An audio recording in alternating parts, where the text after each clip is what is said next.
اس میں اتنی بڑی کلامات کیسے پیدا ہو گئی؟ ہاں کہتے ہیں کہ چند ساعتوں کے لیے ایک مقرب خدا کے کپڑوں سے جو اس کو تمسک حاصل ہوا، اس سے اس کے اندر اتنی بڑی چیز پیدا ہو گئی۔ اگر تم قرب حاصل کر لو کسی ایک کا، تمہارے دل کے اندر سے چشمے پھوٹ لیں گے۔ لو جی،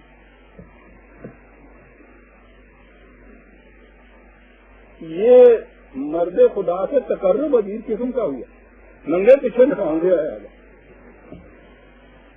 تو تقرب کی ایک شکل یہ نکلی کہ پیر کے کپڑے لے کے مار جا۔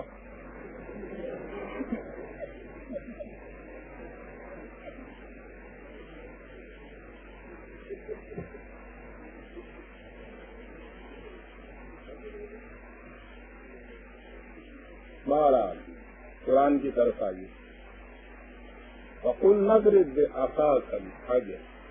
عصا ہمارے ہاں ایک ہی معنی اس لفظ،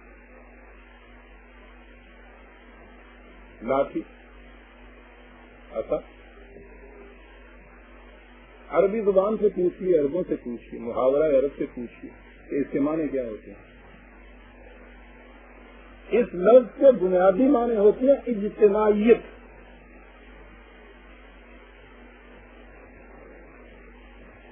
شکل عصا کے معنی ہوتے ہیں قوم میں اختلاف پیدا کرنا۔ افاطم قوم وہ کہتے ہیں، اس سے ضرب بنایا انہوں نے کہ میں نے قوم کو جمع کر دیا۔ اس سے معنی اختلاف اور اجتماعیت کے ہیں، اکٹھا کر دینا کسی چیز کو، مجتمع کر دینا کسی چیز کو۔ عصا کے معنی جماعت کے ہوتے ہیں۔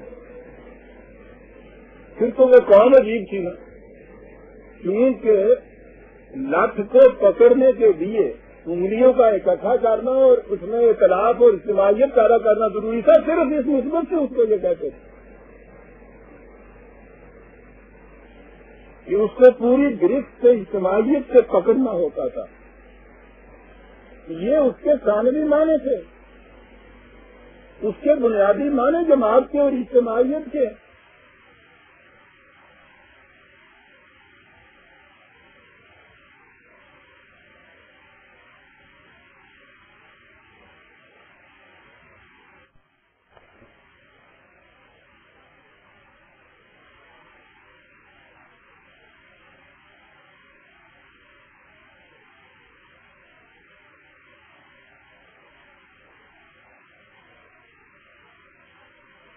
عصا کے معنی اس محاورہ عرب میں عصا جماعت کو کہتے ہیں۔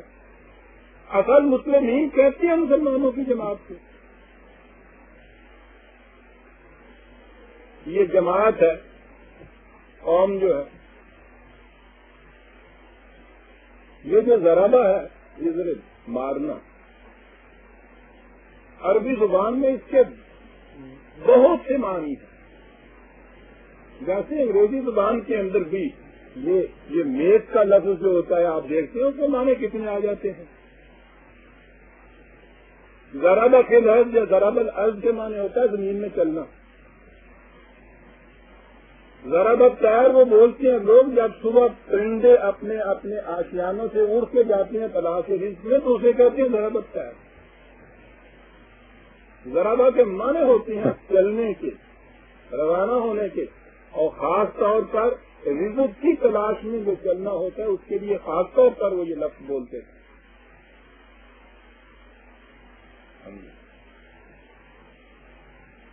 یہ قرآن کریم کے اندر ذرا سے لفظ آیا ہوا ہے۔ چلو پھر زمین کے اندر بے شمار مقام پہ ہے۔ یہ بات کیا تھی، یہ میدان میں چل رہے تھے، نئی سرزمین، وہاں ابھی اس کا جغرافیہ بھی معلوم نہیں تھا، وہاں پانی کی کمی واقع ہوئی۔ بات سیدھی تھی فَقُلْ نَضْرِبْ بِعَصَاكَ الْحَجَرَ۔ ہم نے ان سے کہا کہ اپنی جماعت کو دے کر اس علاقے کی طرف جاؤ جو پتھریلا ہے، پہاڑیاں ہیں، جہاں چٹانیں ہیں، جہاں چنانچہ آج بھی عیون موسیٰ فلسطین کے علاقے میں جہاں یہ کہتے ہیں کہ یہ اس زمانے کے وہ یہ چشمے ہیں، چشمے پہاڑی علاقوں سے نکلتے ہیں۔ وہ پہاڑی علاقہ ہے. کہا یہ کہ یہ اس میدان سے اس پہاڑی علاقے کی طرف چلے جاؤ. وہاں تم جاؤ گے تو وہاں تم دیکھو گے کہ ہو سکتا ہے کہ ان چٹانوں کے اوپر کچھ مٹی بھی پڑی ہوئی ہو سکتا ہے کہ اس مٹی کو بھی وہاں سے ہٹانا پڑا ہو. تو وہاں گئے تو وہاں جا کے دیکھا کہ ایک چھوڑ 12 چشمے وہاں سے پھوٹ کے نکلے. چشمے بہ رہے ہیں.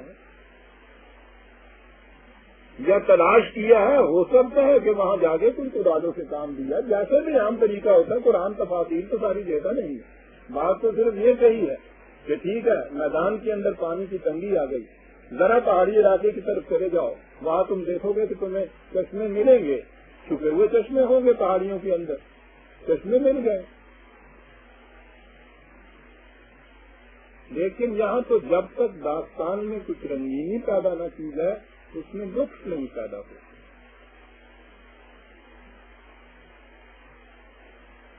سب علما کلو اناسم مشربہ ہوں. اب یہاں ایک اور چیز آتی ہے.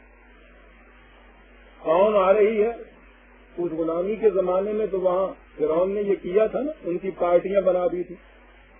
پچھلی دفعہ میں نے عرض کیا تھا نا سورہ قصص کی 4 آیت, تو پارٹیاں بنا دی, فرقے بن گئے. وہ ان میں فرقے بھی ہوں گے, پارٹیاں بھی ہوں گی. ابھی تک وہ ذہنیت ہے, پوری قوم کسی ایک چشمے سے پانی نہیں پینا چاہتی. ہر فرقہ کا چاہتا ہے ہمارے لیے الگ ہونا چاہیے تھا.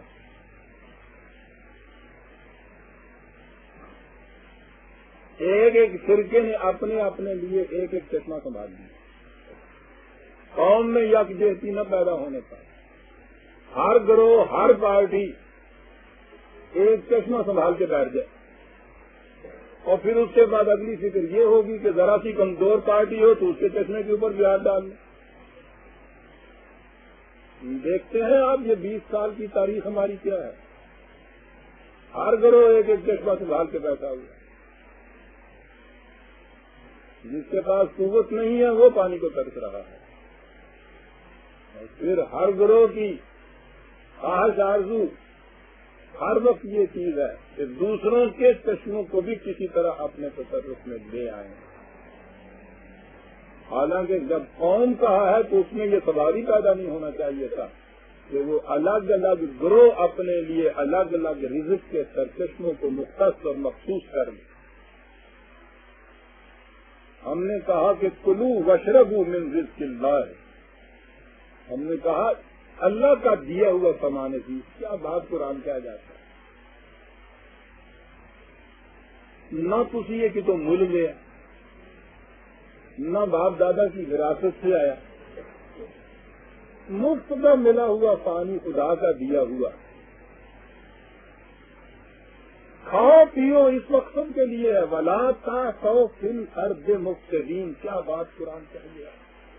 فساد کے معنی میں نے بتایا تھا نہ ہمواریاں پیدا کرنا, طبقات میں تقسیم کر دینا.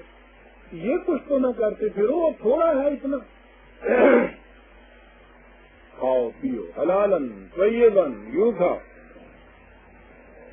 حلال چیز کو بھی کیوں حرام کر لیتے. آپ کو پتا عزیزہ نے من بات میں سے بات نکل آئی. قرآن نے جو حرام چیزیں 4 قرار دی ہیں, 3 تو ان میں سے یہ کھانے پینے کی اشیاء, لام خنزیر, مردہ, بہتا ہوا لہو, اور چوتھی چیز آپ کو پتا کیا, خدا کے علاوہ کسی اور کی طرف کسی چیز کو جو منسوخ کر دیا جائے حرام مطلق. قرآن نے عرض کو عرض اللہ